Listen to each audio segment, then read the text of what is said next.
Himne ini sangat terkenal, pasti sebagian besar dari kaum Kristiani kenal lagu ini. Dan lagu ini juga sudah diterjemahkan ke banyak bahasa, termasuk bahasa Indonesia, Tenanglah Jiwaku. Tapi tahu nggak, kisah di balik lagu ini sebenarnya sangat tragis dan menyedihkan.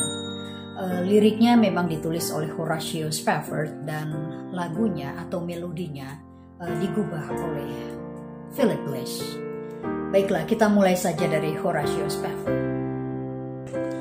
Horatio Spafford lahir di Troy, New York pada tanggal 20 Oktober 1828. Dia pindah ke Chicago dan tahun 1861 menikah dengan Anna Larson. Tahun 1870 Horatio sudah menjadi pengacara senior dengan memiliki kantor firma hukum yang sangat berkembang. Selain menjadi pengacara sukses, dia juga seorang bisnismen sukses dan memiliki usaha real estate di Chicago Utara. Horatio adalah seorang Kristen yang taat dan menjadi penatua di gereja Presbyterian. Selain aktif di gereja, Horatio juga mendukung pelayanan pendetanya yang juga adalah sahabatnya, penginjil ternama Dwight L. Moody. Bersama keempat anak perempuannya yang masih kecil-kecil dan istrinya Anna, Horatio tinggal dengan nyaman dan bahagia di rumah mewahnya di kawasan elit Lakeview, Chicago. Kehidupan berjalan tenang dan nyaman.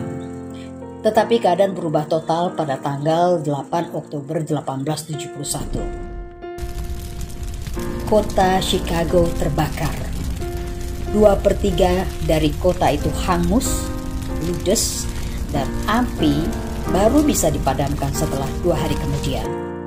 Setidaknya 300 orang tewas, 100.000 orang kehilangan rumahnya, dan properti senilai $200 juta musnah, termasuk bangunan-bangunan real estate dan kantor firma milik Horatio Spafford.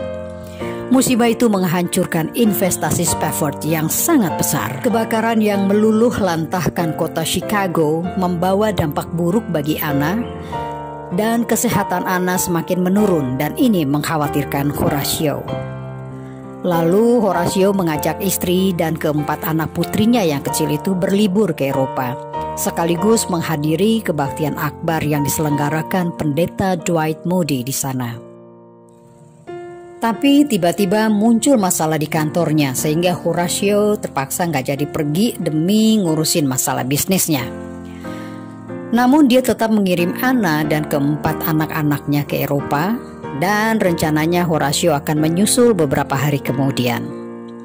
Bersama 308 penumpang lainnya, Anna dan keempat putri kecilnya yaitu Annie 12 tahun, Maggie 7 tahun, Elizabeth 4 tahun, Tanetta berlayar dengan kapal Ville du Havre tanggal 15 November 1873. Setelah 1 minggu mengarungi Samudra Atlantik, kapal Ville du Havre secara misterius ditabrak oleh kapal Inggris Lochern. Tabrakan tersebut membuat kapal Ville du Havre terbelah menjadi 2. Semua penumpang kaget, termasuk Anna Spafford dan anak-anaknya. Dan dalam kegelapan, Anna berusaha meraih keempat putrinya untuk dibawa ke geladak atau ke tempat yang lebih tinggi karena air sudah mulai masuk ke dalam kapal. Secara perlahan kapal mulai tenggelam dan disitulah satu persatu anak-anaknya lepas dari rangkulannya. Bahkan bayinya yang berumur 18 bulan terlepas dari gendongannya lalu masuk ke dalam pusaran air bersama puing-puing kapal. Ketiga anak-anaknya yang lain sih sebenarnya sempat berpegangan pada celana seorang pria yang berenang untuk keselamatannya. Tapi tubuh mereka terlalu kecil sehingga menyerah karena dinginnya air malam hari itu. Hanya butuh waktu 12 menit bagi kapal mewah Ville du Havre untuk menghilang dari permukaan laut lalu masuk ke dalam air yang begitu dingin bersama 226 penumpang lainnya. Tim penyelamat menemukan Anna yang sedang bertumpu pada sepotong papan yang rusak dengan keadaan tidak sadar. Anna berhasil dievakuasi ke kapal lain sambil menunggu tanda-tanda apakah keempat gadis kecilnya itu selamat. 9 hari setelah kapal karam, kapal yang menolong Anna akhirnya bersandar di Cardiff, Wales. Anna segera mengirim telegram kepada suaminya dengan tulisan singkat, "Saved alone." Setelah menerima telegram Anna, Horatio segera meninggalkan Chicago untuk membawa pulang istrinya. Di Samudra Atlantik, kapten kapalnya memanggil Horatio dan memberitahunya bahwa mereka sedang melewati tempat di mana keempat putrinya tewas dan tenggelam. Sambil memandangi lautan, Horatio menuliskan isi hatinya pada secari kertas. "It is well with my soul." Hatinya merasa kesedihan yang begitu mendalam mengingat kematian keempat putrinya. Tapi dia masih bisa berkata, "Tenanglah jiwaku." Dwight Moody meninggalkan pelayanannya di Edinburgh menuju ke Liverpool untuk menghibur keluarga Spafford.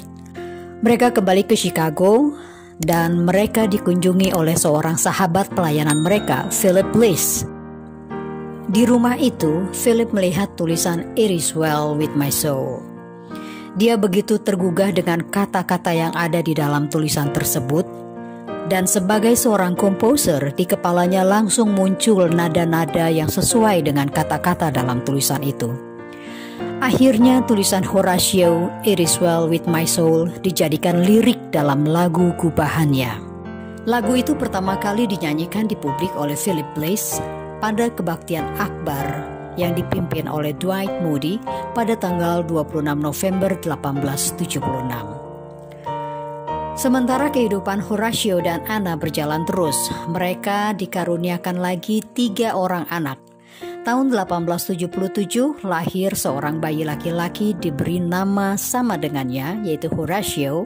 Lalu hadir Bertha pada tahun 1878 dan disusul Grace tahun 1881.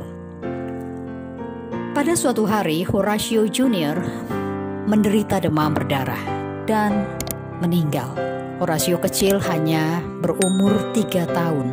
Lagi-lagi Horatio menghadapi satu kesedihan dalam kehidupannya. Tapi tragedi di balik lagu "It is well with my soul" itu tidak berhenti di situ.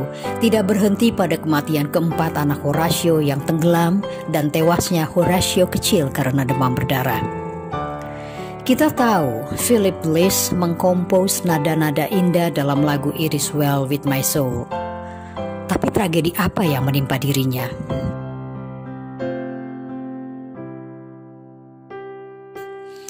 Pada suatu hari, sebulan setelah himne itu dinyanyikan di hadapan publik, Bliss mengirim telegram kepada pendeta Moody kalau dia dan istrinya, Lucy, dan kedua anak kecil mereka, Paul dan George, akan datang ke Chicago dengan naik kereta dan akan tiba Jumat malam. Namun akhirnya Paul dan George tidak jadi ikut dan hanya dititipkan kepada neneknya. Pada malam bersalju yang dingin, Bliss dan Lucy berangkat ke Chicago tanggal 29 Desember 1876. Pada jam 8 malam saat kereta menyeberangi jurang di Ashtabula, Ohio, jembatan yang dilintasi oleh kereta runtuh. 11 gerbong yang mengangkut 160 penumpang jatuh dari ketinggian 23 meter.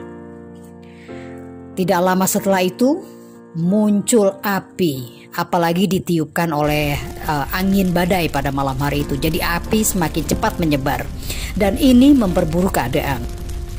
Philip Bliss berhasil keluar dari jendela kereta dan kemudian kembali lagi untuk menarik Lucy. Tapi keadaan Lucy tertimpa besi kereta yang ringsek. Di situ dia tahu bahwa dia tidak bisa menolong istrinya.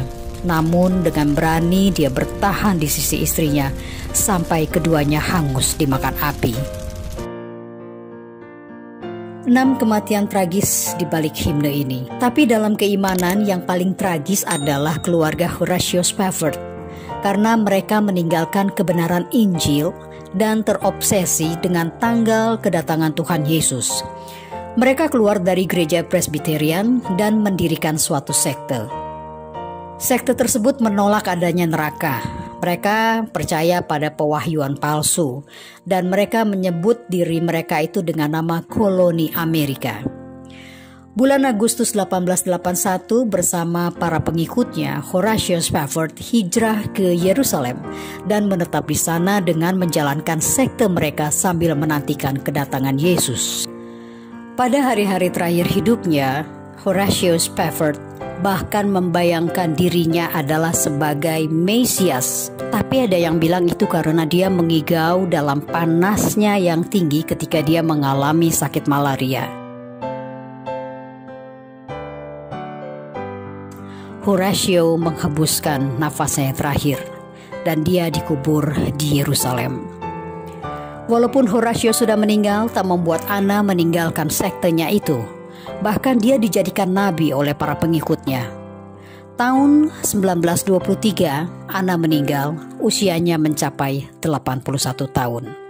Bagaimanapun akhir hidup Horatio dan Anna Spafford, di sini saya bukan mau menghakimi mereka. Yang jelas himne tersebut sudah menjadi berkat bagi banyak orang dari abad ke abad. Ya kan deh? Sekarang kita say goodbye. Say goodbye. Bye-bye.